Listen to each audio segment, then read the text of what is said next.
I know what you are. Yeah. You're gay. A vampire. That is what I was gonna say.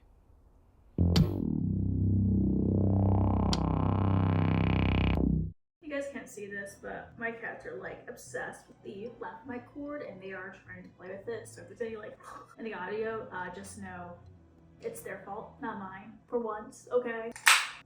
We shoot over an open forest. The swirly little Twilight logo fades in and out. I'm thinking Hotel Transylvania 2 vibes. Maybe because it also has vampires, I don't really know. We hit my first memory. A shot of belly coming out of a pickup truck holding a cactus, as depicted by me here. Now, I don't know why she actually moves to Forks, but I do know she lives with her dad. I think his name is like Jasper or Casper or something like that, and I think he has a mustache, and I think he's some kind of sheriff. I don't think Bella's mom is in her life, so she's either dead, or they're divorced, or she's secretly Greek god, or runs to the country. They really kept you on your toes with the missing parents were up to in these like 2000 yacht novels. But for this, I'm just gonna say mom's dead, dad moves to Forks for work, Bella's probably like, oh, I'm gonna miss my friends and my mom, and I wish we had moved to any of the cities in Washington they're actually nice to live in. Sorry to live in Forks. Anyway, I imagine there's some kind of expositional conversation between the two of them that expands on this. We cut to Bella's first day at high school. I believe she's a senior, so this probably sucks how we switched schools right here at the finish line. I realized someone who had to move to a new school basically every year my parents went to, you know, basically wherever they could get a job. I'm guessing we have her dad dropping her off and being like, you're gonna do great, sweetie, everyone's gonna love you. And Bella being like, yeah, whatever, dad.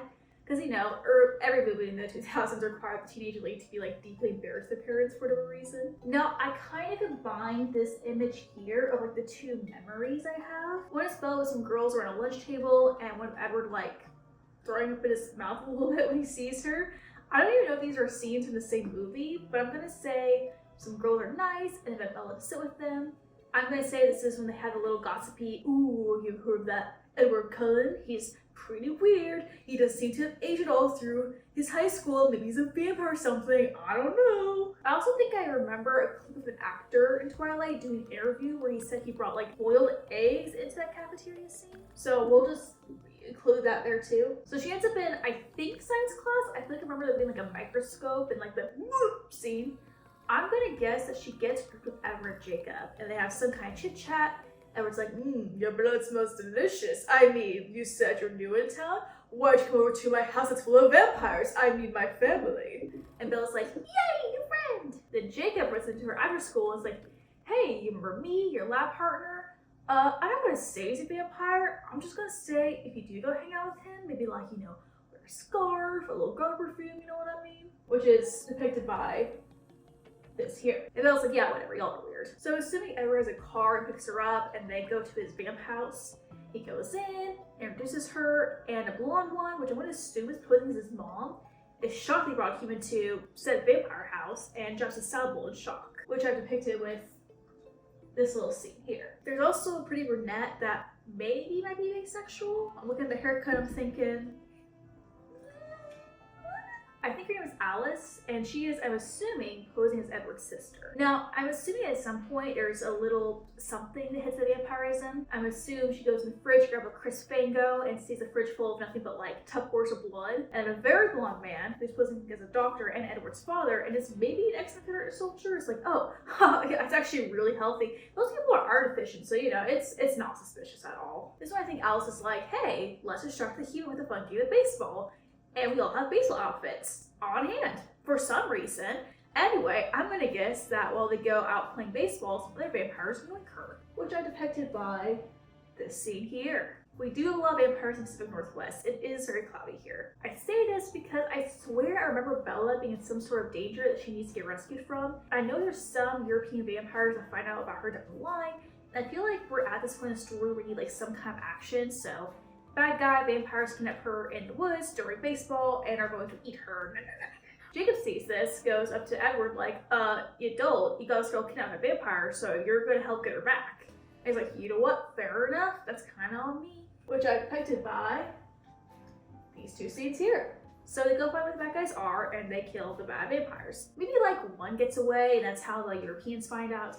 I don't think Bella sees this. I think she just knows that somehow these two teenage boys were able to beat up multiple adult criminals, which I've chosen to depict by this cloud of cartoon fighting. Since Edward has the running fast powers and Jacob would need to turn to a wolf, which I assume they're not like, let's try to, keep the secret of the supernatural world from getting released by this random high schooler. That's where it connects to my other memory. Climb on spider monkey. The way he says this does come across as maybe trying to be flirtatious, and he did invite her over earlier, so I'm guessing he does want to eat her, but also there's like a little crushy crush on her. I remember that being a theme, so she gets to take right back to safety and is like, damn, this guy's kind of fast for an 18-year-old boy. Maybe he's on the track team or something, I don't know. Also, why did he get his car to get here? I'm gonna guess the next day at school, because I'm guessing Bella lies to her dad about being kidnapped because teenagers in the 2000 movies are always like their parents. Anyway, Edward's like, hey, crazy day yesterday. Do you want to go for a walk after school and talk about it? And Bella's like, yeah, sure. And we get the other memory I have of, you know what I am? Yes. Say it, I'm a vampire! I don't know the actual quote. I think he's sparkly during this scene. So yeah, I think at this point Bella has picked up on enough to realize that the rumors, not just rumors. Now, I don't have a great sense of what scenes are in what movies or where one begins and one ends, but I'm guessing movie one ends here. It feels narrowly satisfying enough. Bella made a new friend, but he's a vampire. How quirky. Now, before I dive into what I believe the rest of the story to be, I want to take a brief aside, and I do mean brief, like 2 minutes, to explain a little bit about my personal, or I guess impersonal, experience with the Twilight franchise, as well as a little bit about the franchise itself, as I imagine there might be at least a couple of y'all watching this that also haven't seen Twilight. In 2005, Stephenie Meyer released her very first debut novel, Twilight. It went on to be a massive success, it and its companion novels selling over 160 million copies worldwide. For reference, one of the most famous debut novels from a female author, Harper Lee's Kill a Mockingbird, has at time recording sold 40 million copies worldwide. I've only read one of these books, and it is not the former. Now, I was 5 years old in 2005, so I'm not that into romance novels. Now, as novels were finishing their own run, Lionsgate was producing its own run of movies based on said novels. The movies were released between 2008 and 2012, so I was around middle school age when Twilight fever was sweeping the nation. I didn't know multiple high schoolers that were into the fad, so maybe I still wasn't quite in the right age peak when the movies were popular. By the time I was in high school, there was less memes about Team Edward versus Team Jacob, and a lot more still a better love story than Twilight. Twilight had pretty dramatically shifted from being seen as this cool popular thing to being, well, cringe by the time that I was into age demographics, and by that time my taste had pretty solidified into favoring the horror parts of horror romances. So the idea of like sparkling teenage vampires didn't really seem that appealing to me. As time went on, it became less and less and less culturally relevant, so by the time I really was in the age demographic where I'd be interested in it, there was really no reason for me to even want to read them or watch the movies. And truth be told, the only thing I really knew about the movie was that a vampire and a werewolf both want to date a high school girl, so, not the most interesting premise to me. Then, something really strange happened. Twilight got popular again. New books were being released, it started going on streaming services, people were making video essays about it, it was becoming popular on social media, and the memes just started flooding through my For You page. For some reason, maybe nostalgia, maybe because cringe culture was dying, Twilight got popular again, and I, someone who had never seen or read Twilight, started to be inundated with it through cultural osmosis, to honestly, maybe even greater extent than I was in the 2000s. I have all these snips and threads of the story that are spread throughout what I believe to be 3 books and 4 different films, and I feel like I know the story of Twilight, but all I really know is how a lot of people feel about Twilight. So I'm in a little bit of a unique position as someone who did grow up with Twilight, had friends that were really into it, saw the advertisements, watched kids check it out at the library. I even saw the big posters of it being advertised in my local movie theaters. So I thought it might be fun if I tried to piece together the story of Twilight using only my knowledge of memes and references and just the vague snippets of information I have through cultural osmosis. So, without further ado, here is Twilight, according to me, someone who has never seen Twilight. So then we start movie 2, which I believe is called New Moon, on another memory where Bella is depressed for a couple of months, which I've chosen to depict here. I think after she's like, yeah, you're a vampire, he tells his family, and they're like, dude, our cover's blown, we need to move to Europe. Europe is where all the cool vampires hang. I don't think these ones are affected by crucifixes, so they should be chilling. So Bella loses her friend. Big sad, I get it, girl. In the meantime, okay, as you can probably guess by this point, I only know about very specific moments with zero context around them. And I'll be honest, I don't know very much about Jacob, nor do I know much about the werewolves. I'm sort of just having to make things up to connect the things that I know do happen in a way that's believable and makes sense. So I'm going to assume that we spend most of Act 1 with the werewolves. I think she and Jacob form a friendship. I know there's some sort of like love triangle, so I think Edward being gone at this point, it makes sense that this is when she and Jacob will be spending time together. I'm guessing he trusts her with the werewolf secret since, you know, she figured Edward's a vampire. So she ends up their new friends on the res, and then they're like, hey, where the hell you been, Loca? Good to see you. Which I chose to depict here. I'm guessing this is where we find out that werewolves have soulmates, since unfortunately I know that is like a plotline later. Now there is just a little part of my soul that's a little worried. I don't know why Meyer made the werewolves Native Americans. And I'm not saying that in a weird DEI way. It obviously doesn't bother me to story as Native Americans. Real life has Native Americans. I have a little worry in my soul because Meyer is famously Mormon. Now, if you don't know what Mormonism is, think like Christianity, but not really. More like a random dude in the 1800s wrote some Bible fan fiction, said, trust me bro, and a bunch of people formed a cult around it. And that's not me trying to be snarky. I had a couple of very sweet teenage Mormon boys come over to my apartment and they gave me a free book. And I obviously asked, you know, what is this? And that's kind of what they told me, more or less. And I was like, okay, source? And they were like, we have literally no proof that this guy was telling the truth. But we do believe this and base our whole lives on it. And if it's not true, then we've basically been basing our entire lives on a lie. And they got like really quiet after that. They also told me that they believed the Native Americans were descended from Israelites. They're not. And the book they gave me said some stuff about their skin turning dark as a curse from God, and that it could be lightened by converting to their religion. And you know, I just think I'll throw up the Wikipedia for Mormon's relationship with real life Native Americans. I think you'll start to get the gist of why I might be a little anxious about what Meyer's personal thoughts might be towards Native Americans and how that might possibly come across in her story. And maybe I'm being incredibly ungenerous to her. I'm Protestant, so maybe I'm tossing a few stones in a semi-translucent house here. Or maybe there's some problematic shit in here. I don't know. But I feel kind of comfortable trying to purposely write something racist in a silly little YouTube video. So I'm gonna keep it very neutral with all that in my writing. And if I'm wrong about it, well, it's been almost 20 years, so hopefully everyone's learned and grown since then. Anyway, we cut to Edward's plot. I imagine they end up touching base with the European vampire aristocracy, the voltori, I believe they're called. Anyway, as they're leaving, I think Edward overhears that they know about Bella, knowing about the, you know, vampires being real thing. And when, you know, Edward realizing, uh-oh, it's kind of his fault that Bella's in danger, he decides to go back to Forks to check on her. I remember him saying him liking to watch her when she sleeps being a thing. So I think he's sticking in the shadows and keeping an eye on her from a distance, including surveying her at night, waiting for whatever threat the Europeans send after her. Eventually he does find out about an assassin they sent after her, and with the help of his friend / romantic rival Jacob, they sneak out to the mountains to hide from said assassin.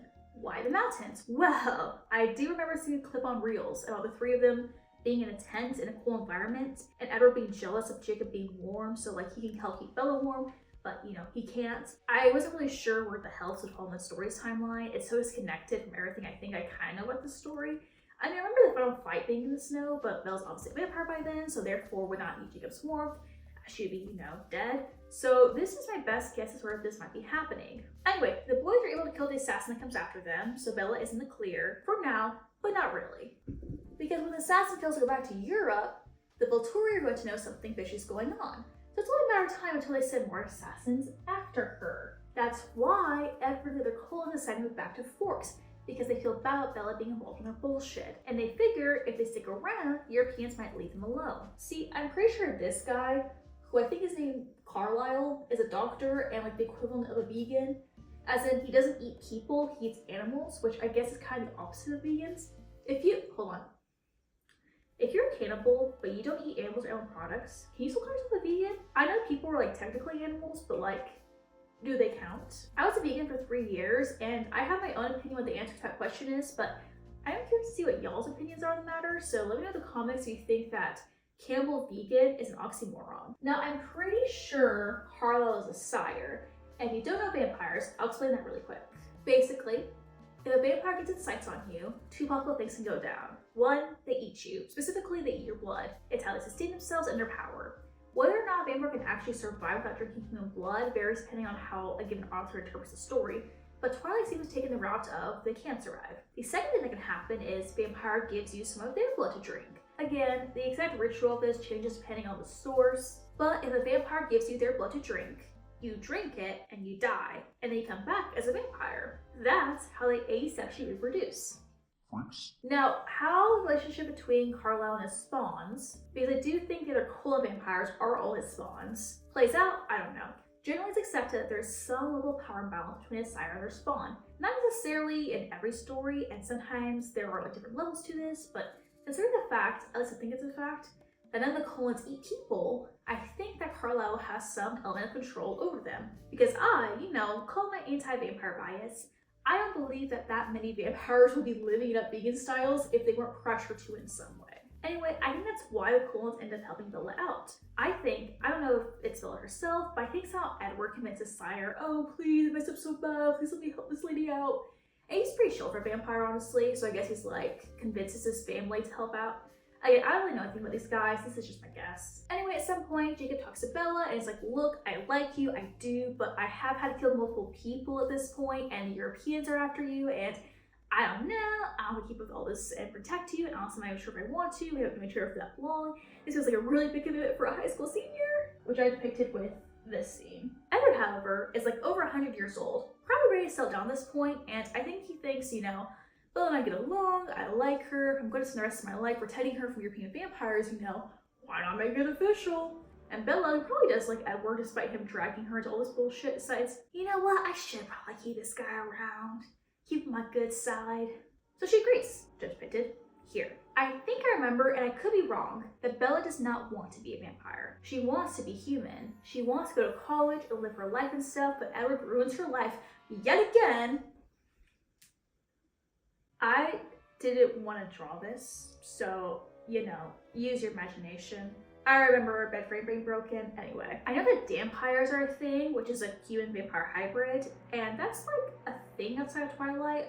I never understood it though, because if they're dead and they don't have any of their own blood pumping through their veins, how do they, it should be this. So how the fuck does it get to this if there's no blood? They even said earlier he couldn't keep her warm because he's dead. He doesn't have any blood flow. Anyway, maybe this explain the book. I don't know. We do get a little reminder of Myers' Mormonism as we get the classic. The first time you have sex, you get pregnant and you die. But yeah, Bella gets into preggers somehow and it fucks her up.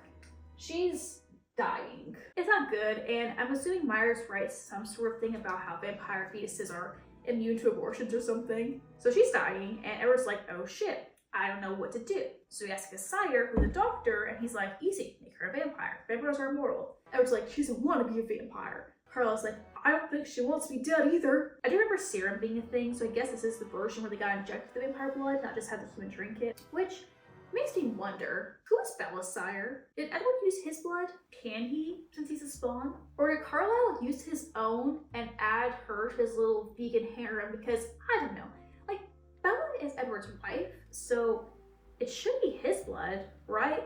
Like, is this just me being weird? What's the social implications of injecting your blood into another dude's wife? Like, I don't know whose blood it is, but Bella turns into a vampire, so I hope she really, really likes Edward, because they're gonna be together for a long time. She gives birth to the scariest baby I have ever seen, and I know it's CG. It's a scary CG face on a real cute baby. Why do they make the baby scary? Is it because it's half vampire? That makes sense, I guess, but it makes this part, the Jacob section, a lot weirder. I wrote zing because, well, you can probably tell from the intro, but I am a Hotel Transylvania fan. There should be more of a focus on the fact that Johnny's a human in those films. He's gonna grow old and watch his wife and son remain young forever. That's insane that they never bring that up. Well, I don't know, maybe they're ready for the fourth one. I haven't watched it yet. Anyway, in that movie, they have the zing, which is like a very special, magical love at first sight thing. Like, if you zing with somebody, which you only do once, unless your wife dies, I guess, it means that you're soulmates, basically. And I believe that there is something like this with the werewolves. Now, from what I sort of remember, Jacob hears that the baby's gonna kill Bella. He freaks out, rushes over. Bella gets churned, baby is born. He sees her and he zings. Bella's obviously like, what the hell, man? I imagine that Myers wrote this because she felt bad that Jacob didn't have a girlfriend, so she, made him a little friend. It seems that everyone universally agrees that this is kind of weird. I don't know why he sings with her when she's a baby and not like when she's, an adult, but that is what it is. I can't say too much on it. I've never seen the movie. The concept does read as strange from an outside perspective. Anyway, I actually don't know how to say her name. Renesesesame? Grows up weirdly fast, like too fast. And she's going to, I think, stop aging when she's an adult and stay immortal, which is when she and Jacob are assuming we're gonna get together or something, I guess. And the voltori are like, you know what, cullens? Square up. We're coming after you. Which, if they were around the last time the Europeans came over to the Americas, then their shot's gonna end. And it's not gonna go well for them. I don't actually know how old any of them are. The werewolves help, maybe because they're friends with Bella, but regardless, we're throwing down. People are getting eaten, beheaded, blood is flying everywhere, it's crazy fight. At least it would be, except one of the vegan vampires, I don't know which one, puts that image into their heads. It was all a dream. I remember people not being happy about that one. Anyway, the point of the mission was to be like, hey, if we fight, there's gonna be a lot of casualties on both sides, and Bella's a vampire now anyway, so she's not gonna tell anyone, let's just chill, just, you know, let bygones be bygones.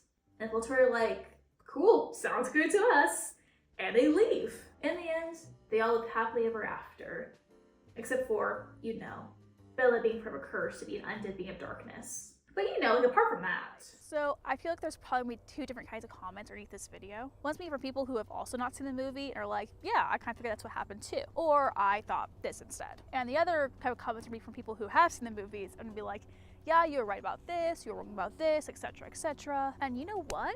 You can lie. You can fully lie in the comment section of this video. You could say Jacob's actually Edward's oldest brother. You could say renesesesame is a literal demon, and I would believe you. You can literally say whatever you want. I will not be able to tell if you're telling the truth or not. Speaking of videos on my Ko-fi, there's one up right now that's a companion piece to this video. It goes over vampires and how its meaning and how its medial portrayals have shifted over time, and how they've come to present different aspects of human nature as time has gone on. Got their little education on my edutainment channel, you know what I mean? And that's available on my Ko-fi at any tier or any one-off donation. That money goes right back in the channel to making better videos for you, but you can also help support me by just, well, watching my videos. In fact, that's one of the best ways you can support the channel, and that's free $99. There should actually be a video popping up over here in a second that the algorithm picked out as something I thought you'd be interested in, so I don't know, maybe go check that out and then leave a comment on it if it was right or not. Thank you so much for watching. You guys are awesome, and remember.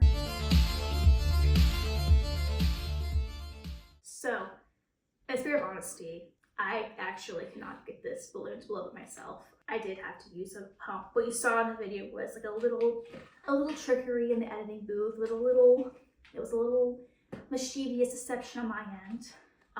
I chose Reverend Jacob.